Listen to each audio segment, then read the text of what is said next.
Olá, seja muito bem-vindo, bem-vinda a essa aula. Essa aula de hoje tem um tema interessante. Preparei um tema sobre o síndrome da salvadora, salvador, herói, heroína, para você entender aí um pouquinho sobre essas pessoas que têm essa necessidade de ajudar muito o outro e acabam se esquecendo de si mesmo, muitas vezes prejudicando a própria vida. Sou Karen Duarte, psicóloga clínica. Se você gosta de assuntos de psicologia, de desenvolvimento humano, se você quer se autoconhecer, você quer saber mais sobre esses assuntos, se inscreve aqui nesse canal, aproveita, deixa seu like nesse vídeo, compartilha se você acha que você tem alguém próximo de você que precisa saber desse tema. Então vamos lá, vamos falar sobre a síndrome de Salvador, síndrome da heroína. Para a gente começar a falar sobre a síndrome de Salvador, da heroína, o primeiro ponto que a gente precisa entender é o seguinte: o Salvador, a heroína, é exatamente aquela pessoa que nas suas relações ela se coloca sempre nesse lugar de que ela é capaz de resolver os problemas dos outros. E ela sendo capaz de resolver os problemas dos outros, ela acaba empilhando muitas vezes muitas responsabilidades, muitas preocupações, muito a ser feito, colocando muito nas próprias costas sem perceber, e ela acaba perdendo um pouco o time, ou perdendo um pouco aí a direção da própria vida, ou se sobrecarregando com a expectativa de quanto mais ela fizer para o outro, mais ela vai acabar recebendo. E o que acontece às vezes não é muito assim, né? Então, o Salvador, sem perceber, quando ele começa a se relacionar, ele traz para si apenas pessoas codependentes.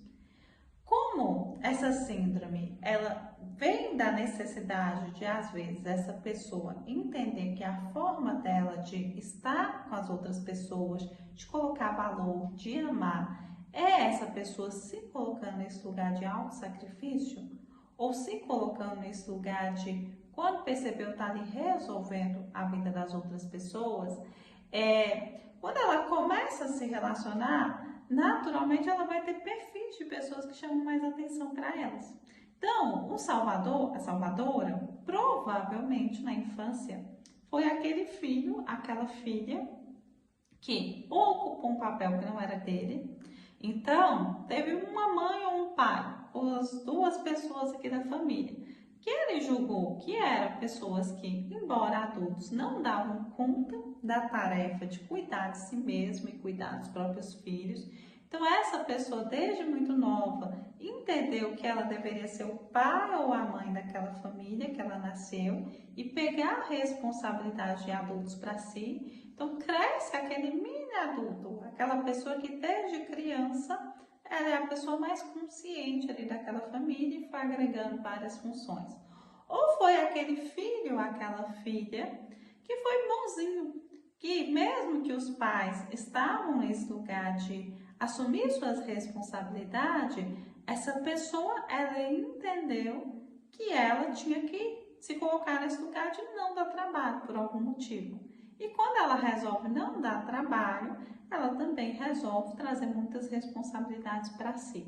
Então, ela vai estar sempre nesse lugar de que, para ela existir no mundo, ocupando um papel que é de alguém mais adulto que ela deveria ser, sendo simplesmente a pessoa que não quer preocupar dar trabalho, ela começa a interpretar que para ela não dar trabalho nesse mundo, para que a existência dela possa acontecer sem nenhum danos, para que ela seja vista e amada, ela precisa necessariamente entregar muito para o outro. Então, como ela tem que entregar muito para o outro, já é inconsciente. Se ela sentar numa mesa para conversar com alguém, sem perceber, ela está ali ouvindo os problemas daquelas pessoas e dando solução. Se ela traz essa pessoa para um nível de afinidade para a sua vida, ela começa um relacionamento amoroso, uma amizade. Normalmente, qual o padrão de pessoas que ela vai buscar? Pessoas que precisam ser ajudadas, alguém que tem alguma dependência emocional. Então, ela vai ser sempre a pessoa que, às vezes, dentro do relacionamento, é a pessoa provedora, ou é a pessoa que pensa pelas duas pessoas, é a pessoa que se sobrecarrega. E dentro das amizades, a mesma coisa, é a pessoa que acaba não dizendo não, se coloca em autossacrifício. E sem perceber, como ela não tem tem esse limite de olhar para si, ela acaba empilhando pessoas que não respeitam muito os limites. Para essa pessoa se relacionar, ela passa muitas barreiras, muitos limites das outras pessoas. E aí o que acaba acontecendo? O salvador, ele vai criando uma expectativa muitas vezes de quanto mais eu faço, mais eu vou receber. É como se fosse assim, quando eu terminar de salvar essa pessoa desse problema, essa pessoa ela vai acabar se tornando uma boa pessoa, ou essa pessoa vai se responsabilizar e aí tá tudo resolvido. E pode acontecer muitas vezes que você vai tentando salvar alguém de uma condição que a pessoa não está pronta para ser salva, você se frustra com as suas expectativas, a situação vai se tornando cada vez pior, porque quanto mais você assume a responsabilidade pelo outro, menos essa pessoa vai se tornar apta de se responsabilizar. E aí essa pessoa ela vai empilhando situações na vida que são desfavoráveis para ela, onde ela se vê cansada, exausta, perdendo os seus meios. É muito importante a gente olhar que quando a gente pensa em um salvador e quando a gente tem figuras de heróis salvador, a gente não para para pensar que normalmente quando essa pessoa começou a salvar, ela tem um propósito. Então, se a gente pega, por exemplo, Jesus Cristo, ele tinha um propósito de salvar as pessoas, mas ele tinha um propósito de se iluminar também. Se a gente pega um herói, vamos pegar qualquer desenho ou qualquer herói conhecido, vamos pegar os X-Men. É uma escola para desenvolver a habilidade dos X-Men e as batalhas deles, eles estão batalhando para que eles sobrevivam. Eles acabam salvando as pessoas, sim, mas é uma batalha de sobrevivência. E quase todo herói, sem perceber, o motivo dele muitas vezes tem a ver com a própria sobrevivência. Então a gente se engana de pensar que, nossa, se eu for um salvador e eu fizer pelo outro, esse é o caminho para que eu esteja bem. Muitas pessoas se colocam nesse lugar de heroísmo. Existe ali a ideia de ajudar o outro, mas essa pessoa tem um propósito definido. Isso acaba trazendo o quê? Algo que vai contribuir para a existência da própria pessoa. Se você vive a sua vida cegamente nesse lugar de auto-sacrificar pelas outras pessoas, você não está sendo um salvador. Você está entrando só num movimento destrutivo consigo mesmo. Porque se lá na infância, isso vem dessas crenças que eu coloquei aqui, dessa condição onde não existe outro meio de você existir, você teve que assumir todas essas responsabilidades, você continua trazendo uma perspectiva para a sua vida, onde você vai se colocar sempre nesse lugar de auto-sacrifício. E naturalmente você vai perder a direção do que você quer para você. Se você está ocupando um papel que não é seu, se você está fazendo mais pelo outro, para um dia ele mudar, um dia ele se tocar que tem que fazer por você também, você concorda que naquela relação já não existe troca?